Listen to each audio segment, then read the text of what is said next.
गरीबी बहुआयामी है।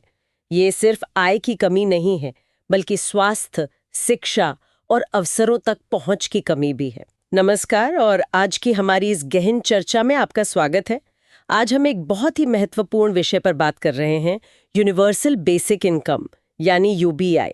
और जैसा कि कुछ हालिया विश्लेषणों में बात हुई है, हम इसे भारत के संदर्भ में समझने की कोशिश करेंगे पूरी गहराई से। हाँ, और ये जो चर्चा है ये उन स्रोतों और विश्लेषण पर आधारित है जो हमें मिले हैं। और देखिए, ये दस्तावेज यूबीआई को सिर्फ एक किताबी आइडिया नहीं मानते। नहीं, बिल्कुल नहीं।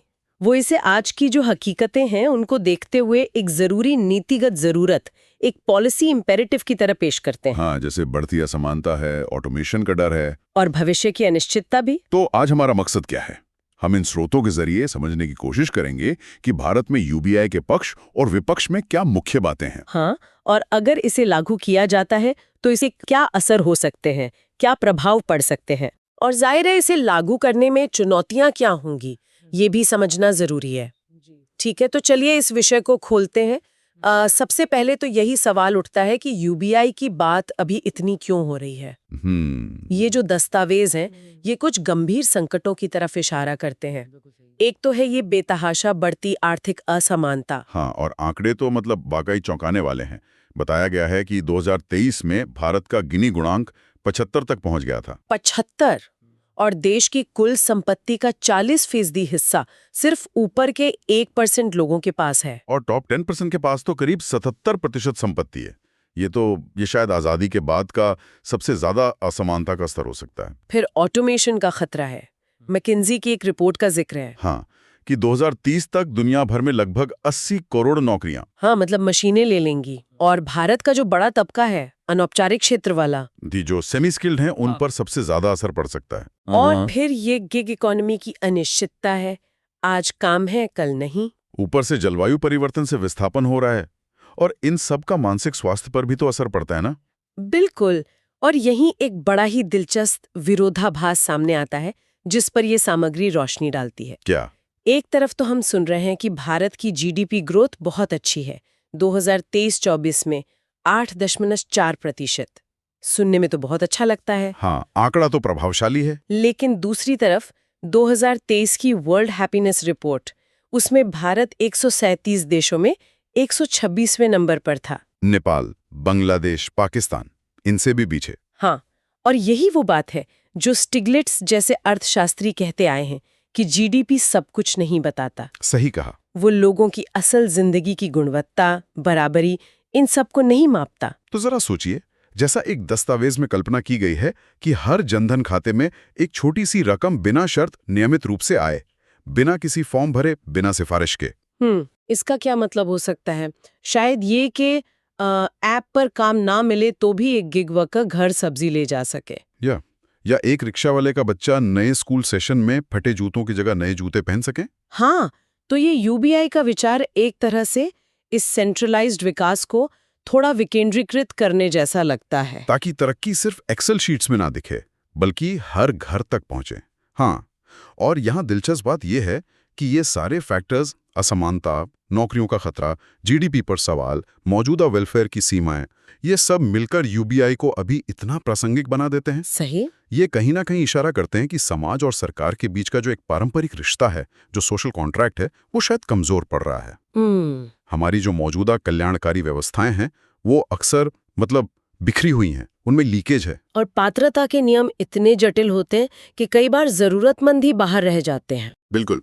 तो यूबीआई को एक संभावित समाधान की तरह देखा जा रहा है। ये न सिर्फ एक बुनियादी आर्थिक सुरक्षा दे सकता है, बल्कि अर्थव्यवस्था में डिमांड भी बनाए रख सकता है, खासकर जब मशीनें काम छीन रही हों। हाँ, और वो जो अनपेड केयर वर्क है, जो घर पे महिलाएं करती हैं, उसको भी तो एक तरह की पहचान मिल सकती है ना। हाँ, ये बहुत महत्वपूर्ण बिंदु है। तो इसका जो मूल सिद्धांत है वो बड़ा सीधा है। हर नागरिक को उसकी आय या रोजगार देखे बिना एक नियमित, बिना शर्त नकद राशि। ये अब सिर्फ किताबी बात नहीं रही। हाँ, ये एक गंभीर नीतिगत विकल्प बन गया है। अच्छा, तो इसका एक बहुत बुनियादी पहलू है सार्वभौमिकता, यूनिवर्सैलिटी। जी। ये इसे मौजूदा मॉडलों से अलग कैसे बनाता है, जैसे बिस्मार्कियन या बेवरेजियन मॉडल होते हैं? हाँ, बिस्मार्कियन मॉडल ज्यादातर आपके पिछले रोजगार या योगदान पर आधारित होते हैं, जैसे कुछ पेंशन स्कीम है। और बेवरेजियन में सरकार आपकी जरूरत देखकर मदद करती है। तो यूबीआई की ये सार्वभौमिकता, दस्तावेज कहते हैं कि ये प्रशासनिक झंझट कम करती है, कलंक हटाती है। और सुरक्षा को सीधे नागरिकता से जोड़ देती है। मतलब अगर आप नागरिक हैं तो आप हकदार हैं। ये बहुत बड़ा बदलाव है। ये कैसे काम करता है फिर? देखिए, सार्वभौमिकता का जो विचार है वो सामाजिक सुरक्षा की पूरी सोच को बदल देता है। ये मदद को लेन देन से हटाकर अधिकार आधारित बना देता है। ये तुम्हारा हक है वाली बात। हाँ, बिल्कुल। और इसका एक बड़ा फायदा ये है कि ये सिस्टम को भविष्य के झटकों के लिए ज्यादा मजबूत बनाता है, जैसे ऑटोमेशन हो गया या कोई महामारी आ गई। तो सबको मदद मिलेगी बिना ये साबित किए कि आप कितने गरीब हैं। सही कहा। वो टारगेटिंग की जो जटिल प्रक्रियाएं हैं, जिनमें अक्सर गलतियां होती हैं, एक्सक्लूजन एरर, इंक्लूजन एरर, उनकी जरूरत कम हो जाती है। और भारत में आधार और डीबीटी जैसे डिजिटल इंफ्रास्ट्रक्चर ने इसे शायद और ज्यादा व्यवहारिक बना दिया है। हाँ, पैसा सीधे खाते में भेजने के लिहाज से ये बहुत महत्वपूर्ण है। लेकिन देखिए, सार्वभौमिकता सिर्फ प्रशासनिक सुविधा नहीं है। अच्छा। ये गरिमा और स्वायत्ता से भी जुड़ा है। जब मदद बिना शर्त मिलती है तो लोग अपमानित महसूस नहीं करते। और उन्हें ये तय करने की आजादी होती है कि पैसा कहाँ खर्च करना है। हाँ, चाहे वो जरूरतें हों, बच्चों की पढ़ाई हो या कोई छोटा मोटा काम शुरू करना हो। अच्छा, ये सिद्धांत तो ठीक है, पर क्या इसका कोई सबूत है? मतलब कहीं इसे आजमाया गया है? यहाँ बात वाकई दिलचस्प हो जाती है। हाँ, पायलट स्टडीज की बात करें तो हाँ, सामग्री कुछ पायलट स्टडीज का जिक्र करती है। भारत में ही मध्य प्रदेश में सेवा ने 2011-13 में एक अध्ययन किया था। जी, सेवा का अध्ययन काफी चर्चित रहा। और बताया गया है कि जिन लोगों को यूबीआई जैसी मदद मिली, उनका पोषण सुधरा, बच्चों की स्कूल अटेंडेंस बढ़ी और उनकी खुद की आय भी बढ़ी। ये भी एक फाइंडिंग थी। हाँ। और ये सिर्फ भारत की बात नहीं, फिनलैंड, केन्या, ईरान, वहां भी प्रयोग हुए हैं। हाँ, अंतर्राष्ट्रीय स्तर पर भी काफी काम हुआ है इस पे। और नतीजे वहां भी पॉजिटिव बताए गए हैं। मानसिक स्वास्थ्य बेहतर हुआ, फूड सिक्योरिटी बढ़ी। और एक बहुत जरूरी बात जो इन सब स्टडी से निकल कर आती है, क्या? कि लोगों ने काम करना बंद नहीं किया। ये सबसे बड़ा डर होता है ना। हाँ, बिल्कुल। ये जो आम तर्क है कि मुफ्त पैसा मिलेगा तो लोग आलसी हो जाएंगे, ये पायलट स्टडीज इस धारणा को काफी हद तक चुनौती देती हैं। तो लोगों ने इस पैसे का किया क्या? आंकड़े बताते हैं कि लोगों ने इसे अपनी जिंदगी बेहतर बनाने में इस्तेमाल किया। जरूरतें पूरी की, कर्ज चुकाए, खेती या छोटे बिजनेस में लगाया, या कोई नया स्किल सीखा। और एक और पहलू है, वो अवैतनिक देखभाल वाला काम। हाँ, जो घरों में ज्यादातर महिलाएं करती हैं। यूबीआई उस जरूरी काम को भी एक तरह की आर्थिक पहचान और सहारा दे सकता है। महिलाओं को थोड़ी आर्थिक आजादी मिल सकती है। तो इसे सिर्फ निर्भरता बढ़ाने वाला न देखकर अवसर बढ़ाने वाला देखना चाहिए। हाँ, बिल्कुल। एक ऐसी न्यूनतम सुरक्षा जो लोगों को थोड़ा रिस्क लेने, कुछ नया करने का हौसला दे सके। ये विश्लेषण एक और बहुत ही सोचने वाला पॉइंट उठाता है कि यूबीआई सिर्फ इकोनॉमिक्स का मामला नहीं है। अच्छा। ये नागरिक और राज्य के रिश्ते को, यहाँ तक कि हमारी राजनीति को भी बदल सकता है। ये कैसे? तर्क ये है कि ये आजकल की जो राजनीति है, चुनाव जीतने के लिए मुफ्त की चीजें देना, लोक लुभावन वादे करना, हाँ, कभी बिजली माफ, कभी कर्ज माफ, उसका एक स्ट्रक्चरल तोड़ बन सकता है। मतलब जब लोगों को पता हो कि एक बेसिक इनकम सुरक्षा उनका हक है, जो किसी पार्टी की मेहरबानी नहीं, तो वो शायद इन लेन देन वाले वादों पर कम निर्भर होंगे। हाँ, ये उन्हें कैसे सशक्त बनाता है। देखिए, अगर हम इसे बड़ी तस्वीर में देखें तो ये वाकई एक बुनियादी बदलाव ला सकता है। भारत में क्या होता आया है, नागरिक और राज्य का रिश्ता काफी हद तक लेन देन वाला रहा है। हाँ, वोट दो लाभ दो, एक तरह का संरक्षणवादी मॉडल।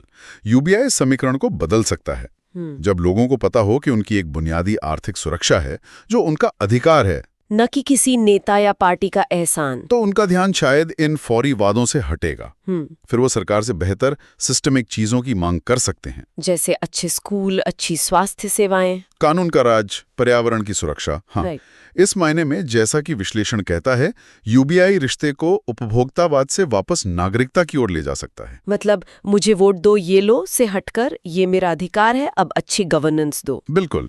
ये उस माय बाप वाली राजनीति को कमजोर करके एक ज्यादा परिपक्व, अधिकार आधारित सामाजिक अनुबंध बना सकता है। और वो जो महंगाई वाली चिंता है कि सबके हाथ में पैसा आएगा तो चीजें महंगी हो जाएंगी। हाँ, ये एक जायज सवाल है, लेकिन स्रोत बताते हैं कि जहां भी इस तरह की नगद सहायता दी गई है, वहां व्यापक रूप से ऐसा अनुभव नहीं रहा। अच्छा। हाँ, वो भयानक महंगाई, हाइपर इन्फ्लेशन जैसी वाइमर जर्मनी या जिम्बाब्वे में हुई, वो तब हुई जब उत्पादन ठप हो गया था, विदेशी कर्जे थे, ना कि इसलिए कि आम लोगों को थोड़ा पैसा मिल गया। सही कहा।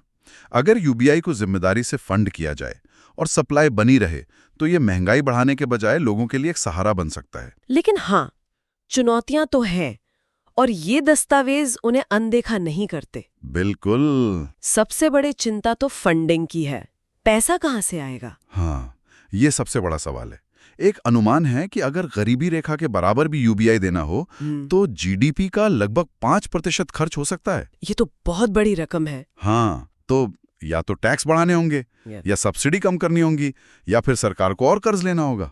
और इन सब के अपने अपने आर्थिक और राजनीतिक असर होंगे। जाहिर है। और एक और पेचीदा मुद्दा है, वो सार्वभौमिकता वाली बात। हाँ। जो इसकी ताकत है वही कमजोरी भी बन सकती है, क्योंकि अगर ये सबको मिलेगा तो अमीरों को भी मिलेगा। हाँ, ये एक आलोचना है कि इससे रिसोर्स का जो रीडिस्ट्रीब्यूशन वाला मकसद है वो थोड़ा कमजोर हो सकता है। और फिर जमीनी हकीकत है, टेक्नोलॉजी की पहुंच, हाँ आधार है, जनधन है, लेकिन अभी भी बहुत से लोग हैं, खासकर दूर दराज के इलाकों में, आदिवासी समुदायों में, जिनके पास न बैंक है, न मोबाइल, न डिजिटल लिटरेसी। ये बहुत ही महत्वपूर्ण सवाल हैं और ये चुनौतियां बिल्कुल वास्तविक हैं, इनको हल्के में नहीं ले सकते। तो फिर समाधान क्या है? स्रोत कुछ सुझाते हैं? हाँ, स्रोत कुछ व्यवहारिक रास्ते सुझाते हैं। जैसे एक तरीका हो सकता है कि इसे एक साथ पूरे देश में लागू न करके चरणों में किया जाए। मतलब शुरुआत शायद सबसे कमजोर समूहों से करें, जैसे महिलाएं, बुजुर्ग, विकलांग।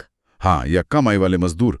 इससे सरकार को इसे बड़े स्केल पर लाने से पहले सीखने का, तैयारी करने का मौका मिलेगा। और ये भी कहा गया है कि शुरुआती दौर में यूबीआई मौजूदा योजनाओं जैसे पीडीएस या मनरेगा का पूरक बने, उनकी जगह न ले। हाँ, ये बहुत जरूरी है। ऐसा ना हो कि नई व्यवस्था के चक्कर में पुरानी सुरक्षा भी चली जाए। और सबसे अहम, वो डिजिटल डिवाइड को पाटना होगा। बिल्कुल, ये पक्का करना होगा कि तकनीक की कमी से कोई बाहर न रह जाए, अगर इसे सच में सार्वभौमिक बनाना है तो। आखिरकार इन दस्तावेजों का एक जो सेंट्रल आर्गुमेंट है वो ये है कि यूबीआई को लागू करने की जो आर्थिक लागत है, उससे कहीं ज्यादा बड़ी लागत शायद उस व्यापक असुरक्षा की हो सकती है जो समाज में फैली हुई है। हाँ, जब बहुत सारे लोग लगातार आर्थिक अनिश्चितता में जीते हैं तो ये सामाजिक अस्थिरता, निराशा और लोक लुभावन राजनीति के लिए एक उपजाऊ जमीन बन जाती है। तो सवाल सिर्फ ये नहीं कि क्या हम यूबीआई का खर्च उठा सकते हैं, बल्कि ये भी है कि क्या हम इसे ना करने का जोखिम उठा सकते हैं। तो इस पूरी चर्चा का सार क्या निकलता है?